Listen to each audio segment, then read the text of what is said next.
শ্রীগুরু জয়, শ্রীগুরু জয়, শ্রীগুরু জয়। দিদি ভাইরা সব কি করছো? তোমাদের গোছানো হলো?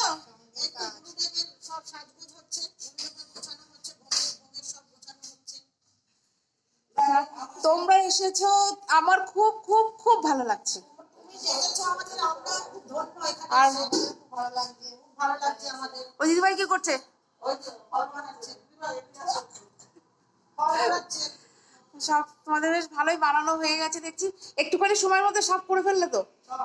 আসলে সবাই মিলে থাকলে হয়ে যায়, তো কাজের ভাবটা একটু কমে যায়, সবাই মিলে করলে আনন্দও লাগে। আনন্দ মানে বলো তোমাদের কেমন লাগছে? কি বলছো তুমি? হ্যাঁ আছে তো। আমার সত্যি ভালো লেগেছে। তোমাদের মানে কোনো অসুবিধা হয়নি তো গোছাতে?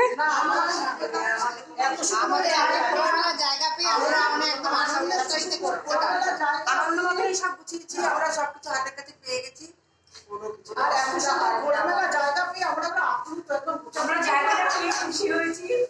আমরা পরিপূর্ণ পেয়ে গেছি। এখানে সুন্দর জায়গাটা দেখতে এখানে গুরুদেবের পূজার সম্মেলন, স্মরণ সভা। হ্যাঁ, আমি তো গুরুদেবের চরণ পাওয়ার জন্য 2 হাত বাড়িয়ে আছি। আমি ঘুম থেকে উঠে আগে বলেছি, হে গুরুদেব, হে ঠাকুর, তুমি আমার বাপের বাড়িতে তোমার চরণ ধরে দিও। একদম সত্যি কথা, গায়ের মধ্যে কাটা দিচ্ছে এরকম। আমি ঠাকুরকে তাই বলেছি। আমি যাওয়ার পর থেকে দেখলাম ইদানিং সঙ্গে যাচ্ছি, দেখছো? আচ্ছা, আমার মায়ের মৃত্যু দিবস উপলক্ষে আমার গুরুদেবকে আমার বাপের বাড়িতে নিয়ে এসেছি। আমার মার খুব ইচ্ছে ছিল, কিন্তু মা দিয়ে যেতে পারেনি। হঠাৎ স্ট্রোকে মারা গেছে।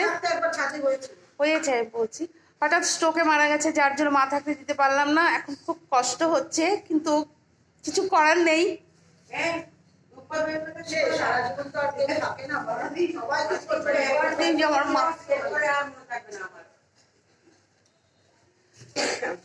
আমার মা বাবা নেই, আমার গুরুদেব আর আমার ঠাকুর সব, আমাদের ভাই বোনদের সবারই তাই।